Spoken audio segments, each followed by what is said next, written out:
السلام الخوت، مرحبا بكم في قناة موفيز بالدارجة. وصلنا دابا للجزء الرابع من سلسلة أفلام سكريم اللي فيها 6 الأجزاء. الجزء اللي درنا المرة الفايتة هو الجزء الثالث، كان خرج سنة 2000 وبقينا كنتسناو حتى لسنة 2011، أي بعد مرور 11 سنة عاد خرج الجزء الرابع واللي غنديروه دابا. وقبل ما تفرجوا في هذا الجزء هبطوا لتحت هذا الفيديو غتلقاو الجزء الأول والثاني والثالث، تفرجوا فيهم عاد أجيو كملوا بهذا الجزء هذا حيت ميمكنش تفهموه لأن الأحداث ديال الأجزاء كاملة مترابطة مع بعضياتها. وقبل ما نبداو في الملخص ديروا ابوني وخليو واحد لايك ونبداو على بركه الله. الجزء الرابع كيف العاده كيبدا بالتليفون كيصون على واحد جوج بنات جالسين مع بعضياتهم وكيسولهم القاتل على افضل فيلم رعب عزيز عليهم، وشويه قال لهم الكلمه الشهيره ديالو انا غنجي نقتلكم دابا. البنات تخلعوا ما فهموا والو، وخصوصا من يصون عليهم شي واحد في الباب ما عرفوش واش يحلوا ليه ولا لا. شويه قرروا انهم يحلوا الباب حيت ربما يكون غير شي واحد كيتفلى عليهم وباغي يدير لهم شي برانك. من خرجت وحده فيهم لبرا دخل القاتل عند البنت اللي بقات لداخل وقتلها، والاخرى من خرجت حتى هي تبعها وقتلها، وهكا دوز عليهم بجوجات وما عطلهمش. ولكن المفاجاه كان هذا مجرد فيلم كيتفرجوا فيه هاد جوج صحابات. هنا جيني بدات كتعاود لصاحبتها وقالت لها بلي هذا الفيلم فيه 3 الاجزاء وكلها كانت على الحياه ديال سيدني، ولكن مؤخرا ما بقات باغا حتى شي واحد يدير شي فيلم على حياتها. داكشي علاش الكتاب والمخرجين بداو كيالفوا قصص مستوحاه من حياتها وكيديروها على شكل فيلم، ومنهم حتى الصحفيه جيل اللي كتبت بزاف د القصص اللي كتشبه الحياه سيدني. وهما كيهضروا جيني غتسمع شي صوت جاي من الفوق وطلعت تشوف شكون، ومارني بقات بوحدها لتحت وجاتها مكالمه من طرف شخص مجهول وقالت ليه شكون انت. قال لها انا اخر واحد غتشوفيه في حياتك، ولكن كانت غير صاحبتها جيني شاده فيها وباغا تخلعها. وشويه كتسمعها بدات كتغوت ونزلت كتجري لعندها، لقات التليفون طايح في الارض والضوء طافي، وعاقت بها باغا ترجع ليها الصرف حيت خلعتها بهذيك المكالمه. بدات كدور في الدار وكتعيط ليها باش تخرج. شويه التليفون صون عليها ودوا معها شي واحد وقال لها نوبتك قربات، وهي تبان لها صاحبتها تلاحت من الباب وهجم عليها القاتل وبقاو كيضاربوا وهي هاربه ليه حتى وصلت للكراج وبغات تهرب لبرا، ولكن ضربها وهبط عليها الباب حتى قسم لها ظهرها عاد باش قتلها. في هذه اللحظه كنشوفوا سيدني كتعيش حياتها هي والماناجر ديالها، اما البوليسي دوي والصحفيه جيل تزوجوا عايشين حياتهم بخير. هنا كنشوفوا هاد 3 البنات كيربي واوليفيا وجيل.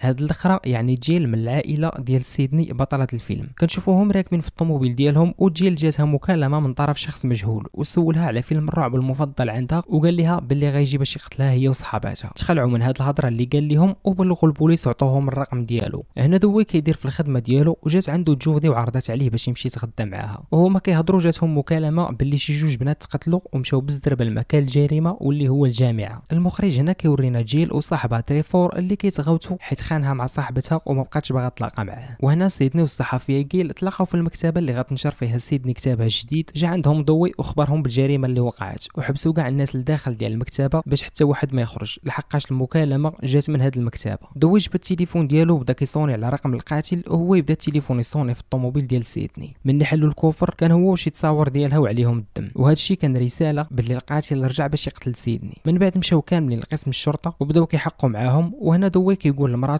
ما تدخليش ليا في الخدمه ديالي حيت هذه معلومات سريه وخصوصا انت صحفيه دابا. هنا البوليس جابوا دوك البنات اللي جاهم تهديد من طرف القاتل في الصباح. من يدخل عندهم دوي باش يحقق معاهم غيكتشف باللي وحده فيهم اللي هي جيل كتجي لسيدني شي حاجه من العائله وبقى كيهضر معاهم وخدا منهم جميع المعلومات. وهنا كنشوفوا سيدني في الدار ديال جيل هي وجميع البنات المهدين بالقتل وعليهم حراسه مشدده من طرف البوليس وخصوصا دوي اللي ديما كيحمي سيدني من القاتل. شويه جيل دخلت البيت ديالها وكتفاجئ بصاحبها تريفور مخبي ليها في البيت وبدا كيتغاوت معاها وكيطلب منها باش تسمح ليه. سيدني سمعت الهضره وجات تشوف جيل مع من هاضره وطلبات منه باش يمشي في حاله ورجع من الشرجم اللي نقز منه من المره الاولى. من بدات راجعه عند دوي تلاقات مع البوليسيه جودي وقالت لها باللي حنا كنا صحابات من ايام الاعداديه، ولكن سيدني ما تفكراتهاش واعتذرت لها ومشات جودي في حالها. في البيت الاخر جيل وكيربي كيتفرجوا في واحد الفيلم ديال الرعب. اتصلت بهم اوليفيا اللي ساكنه في الدار اللي قدامهم، طمأنات عليهم عاد طلعت لدارها باش تنعس. شويه جات مكالمه من طرف تريفور وردات عليه كيربي وقالت لي انا ماشي هي صاحبتك جيل، وقال لها عارف انا اتصلت بك باش نقول لك اليوم غنقتل وحده فيكم ولا ما سيقتنيش شوفي في البلاكار ديال الدار. مني فتحت البلاكار ما لقات والو وهي تقول لي واش كتفلي عليا ما لقيت والو في البلاكار. وهو يقول لها ماشي ضروري نكون في البلاكار ديالك، طلعي من الشرجم انا في الدار ديال صاحبتكم اوليفيا اللي مقابله معاكم. وخرج الاوليفيا من البلاكار ديالها وبدا كيقتل فيها وكيربي وجيل كيشوفوا في المشهد من الشرجم ديال دارهم. سيدني مني سمعت الغوات ديالها مشات كتجري باش تنقذها، ولكن مني وصلت كانت اوليفيا ديجا ماتت بطريقه خايبه. وهنا جات جيل وكيربي حتى حتى هما لدار اوليفيا وهما كيهضروا مع سيدني. عاود هجم عليهم القاتل من اللور وبغى يقتل جيل، ولكن سيدني شافته وبعداتها عليه وطاحوا بجوج في الدروج. ومني جا البوليس لقاو القاتل ديجا هرب ودوي سعر عليهم حيت هما اللي كانوا مكلفين بالمراقبه، وقال لهم فين كنتو من القاتل دخل الدار. وكيف العاده الصحفيه قال مرات دوي فين ما كيكون القاتل كتكون حتى هي باش دير تقارير صحفيه على العمليات ديالو. وجا عند هاد شارلي مول الشعر الطويل وروبين اللي كيصور اي حاجه كتوقع، وقالوا ليها احنا خدامين في نادي السينما ديال الجامعه. وقالت لهم مزيان بما انكم في نادي السينما ضروري غتكونوا كتعرفوا الطلاب اللي كيعجبهم افلام الرعب، وبما ان جميع الضحايا كانوا ولاد الجامعه فراه القاتل غيكون كيقراه نانيت. وقالوا ليها ممكن هادشي اللي قلتي يقدر يكون صحيح، وهي تقول لهم غنحتاجكم من بعد، ومشات في حالها. سيدني هنا مشات للسبيطار باش تداوي الجرحى ديالها وتلاقات مع ريبيكا المناجر ديالها. قالت ليها خاصنا نخرجوا كتاب جديد على هذا الحدث اللي وقع لك مع القاتل، ولكن سيدني حسات بها باغا تستغلها وجرات عليها، وريبيكا مشات كاعيه. وهي غاديه باش تركب في الطوموبيل جاتها مكالمه من طرف القاتل وسولها على سيدني وقال لها غنقتلك حتى انت كيف ما قتلت الاخرين. تخلعت بهذه المكالمه وركبات بالزربه في الطوموبيل باش تمشي في حالها، ولكن ما بغاتش ديمار ليها حيت كان شي واحد ديجا خسرها. شويه جاها القاتل وبدا كيخلع فيها وهي كتغوت، ولكن حتى واحد ما سمعها. واحد اللحظه القاتل هرب وهي تنزل من الطوموبيل باش تهرب، حتى هي كان ديجا ساد عليها الباب ديال لاكاف ودار راسو مشى باش تنزل من الطوموبيل وجا ليها وهو يصفيها ليها. وهنا كنشوفوا تشارلي وروبي في نادي السينما في الجامعه كيهضروا على الاحداث اللي وقعات والجرائم ديال القاتل في الجامعه، وكانت سيدني حتى هي معاهم وبداو كيصفقوا عليها بسبب الفيلم الجديد اللي غيخرج. وقالوا لهم خاصنا ضروري نديروا حفله وغيحضروا فيها جميع عشاق افلام الرعب. والصحفيه قيل سولاتهم على البلاصه فين غتكون هذه الحفله، وقررت باش تحضر حتى هي حيت عارفه القاتل ضروري غيجي لهذه الحفله. هنا كنشوفوا كيربي كتهضر هي وجيل وقالت لها انا كاينه في الحفله دابا. وهنا جات قيل وبدات كتلصق كاميرات المراقبه في كاع البلايص حيت هي متاكده القاتل كيموت على حفلات الرعب وغيجي باش يقتل شي واحد. وبقات في الطوموبيل كتفرج في الكاميرات، ولكن شويه الكاميرات بداو كيطفاو وعرفت باللي شي واحد عاقبهم وبدا كيحيدهم. وهي تصون للراجل هدوي وقالت ليه باللي القاتل كاين في الحفله جي عندي دابا، ولكن ما تيقهاش وهي تقطع عليه التليفون ومشات كتجري باش تقاد الكاميرات في بلاصتهم. هنا وصل عندها ضوي للطوموبيل ديالها وما لقاهاش، ولكن شافها في ليكرون ديال الكاميرات وبان لي القاتل جاي من وراها باغي يقتلها وهو يمشي كيجري باش ينقذها، ولكن كانت عطل شويه والقاتل ضربها لكتفها بالموس عاد باش يقدر يوصل وبدا كيتيري فيه. القاتل هرب مره اخرى والدراري اللي كانوا في الحفله كلشي هرب، وشويه كنشوفوا القاتل قدر يقتل البوليس اللي كانوا مراقبين دار جيل. وهذه اللي بانت على غفله سميتها كيت الام ديال جيل، كانت كدير شوبينغ وصونات عليها سيدني باش تجي. شويه القاتل صون لسيدني وقال لها موعد الموت ديالك قرب، ولكن قبل ما نقتلك غنقتل كاع صحابك وعائلتك، وطلب منها باش تخدم التلفازه. وشافت في الاخبار باللي قال ضربات في كتفها وكان القاتل غيقتلها، وفي الاخر قال لها دابا غنقتل المراه اللي معاك في الدار يعني موت جيل. مشات كتجري باش تشوفها في بيتها ولكن ما لقاتهاش، ومن لقاتها بغات تخرجها من الدار وبدا جاي القاتل عندهم وسدوا عليه الباب، ولكن ضرب الموس في الباب حتى دخلوا الموت سيدني في ظهرها وماتت. سيدني مشات للباب اللوراني باش تهرب منه، ولكن تلاقات مع جودي وعاودت ليها كاع اللي وقع وبداو كيقلبوا على القاتل ولكن ما لقاوش. وشويه سيدني حتى هي غبرات. اما الجروب اللي كانوا في الحفله تجمعوا في الدار باش يكملوا السهره ديالهم، وتشارلي خدم لهم فيلم رعب بقاو كيهضروا على داكشي اللي وقع لهم، وجا عندهم حتى تريفور باش يسهر معاهم. شويه روبي مني سكر خرج للبالكون يتبرد شويه، ومني بدا راجع خرج ليه القاتل وخشى ليه الموز في كرشو وبقى عليه حتى قتلو. في هذه اللحظه وصلت سيدني باش تقول جيل باللي ما ماتت، وهما يلقاو روبي ميت والقاتل جاي قاصدهم. دخلوا كيجريو وهو تابعهم، وكان غيشد سيدني اللي ضرباته ولاحته من الدروج، وهربوا لواحد البيت وسدوا عليهم، ولكن القاتل هرس عليهم الباب وبقات جيل مخبي تحت الناموسيه، وسيدني هربات باش يبقى تابعها ويخرج من الدار. مني تخبات جبدها التليفون وصونات لدوي باش يجي، ولكن خرج ليها القاتل وضربها وهي طيح من الفوق. شويه فاقت بالزربه ورجعت عند صحابها، لقات كيربي قدامها ونزلوا كاملين باش يتخباو، ولكن في الشرجم بان لهم بلي تشارلي واقف وكيطلب المساعده ديالهم. ما قدروش يحلوا ليه الباب حيت شكوا فيه يكون هو القاتل، لحقاش يديه كانوا عامرين بدم. وهنا القاتل خرج من وراه وضربوا بالموس وربطوا بواحد الكرسي قدامهم وخلاه مربوط ومشى. وهنا سيدني رجعت تقلب على جيل ولكن ما لقاتهاش تحت الناموسيه فين خلاتها، وكيربي خرجات باش تفك صاحبها تشارلي، ولكن جبد الموس وخشى عليها في كرشها وصدق هو القاتل. من بعد دخل داخل وقدر باش يشد سيدني، ولكن قال لها ما نقتلكش دابا باش نستمتع بالموت ديالك، وهو طلقها باش تهرب. وهي في طريقها غادي هاربه خرج ليها قاتل واحد اخر اللي هي جيل، وهنا تصدمات سيدني وقالوا لها هاد الليله خصصناها لتريفور باش نقتلوه حيت خان جيل. شويه هي جيل القاتله وتيرات فيه ومات بسبب الخيانه ديالو ليها، وبداو كيقادوا في مسرح الجريمه باش يوهموا البوليس ويبان تريفور هو القاتل. وتشارلي طلب من جيل باش تضربوا بالموس ضربات خفيفه باش يبانوا باللي بجوج هما الضحايا، ولكن المفاجاه ضربته بالجهد وخشات فيه الموس حتى مات، حيت ما بقاتش كتثق في شي راجل نهائيا لانهم دائما كيخونوا ودائما غدارين في نظرها. ومشات لعند سيدني حتى هي وبدات كتضرب فيها باش تقتلها، وضربات راسها حتى هي باش تبان هي الضحيه في الاخر. وفي هذه اللحظه كيوصلوا البوليس وداوهم كاملين كاملين للسبيطار. من بعد كنشوفوا ضوي داخل عند جيل باش يطمئن عليها، وهي تسولو على سيدني واش ماتت ولا لا، وهو يقول لها لا سيدني ما ماتتش والحاله الصحيه ديالها مستقره وبخير. شويه من خرج حتى هي خرجات ومشات لعند سيدني باش تصفيها ليها قبل ما تفيق وتعاود لهم كلشي. وصلت عندها ودخلت باش تقجها، ولكن سيدني كانت على بال وبقات مشاده معاها وكيتضاربوا. وضوي من يسمع الصداع ديال المضاربه ديالها جا كيجري وهي تغدرو جيل وضرباتو للراس وخدات ليه الفردي ديالو. في نفس اللحظه كتدخل الصحفيه جيل وكتشوف راجلها طايح في الارض وراسو دايز بالدم. هزت عليها جيل الفردي وبغات تقتلها حتى هي، ولكن في الوقت المناسب جات البوليسيه جودي ونقذاتها. بقاو مخبين بجوج وجيل هاز عليهم الفردي باش تقتلهم، ولكن لحسن الحظ سيدني فاقت في الوقت المناسب وهي دير لها جهاز الصدمات الكهربائيه على راسها وماتت. ومن بعد كنشوفوا الصحافه جات والخبر انتشر بشكل كبير، وكيف العاده سيدني كتنجم من الموت المحقق من الجزء الاول حتى الجزء الرابع.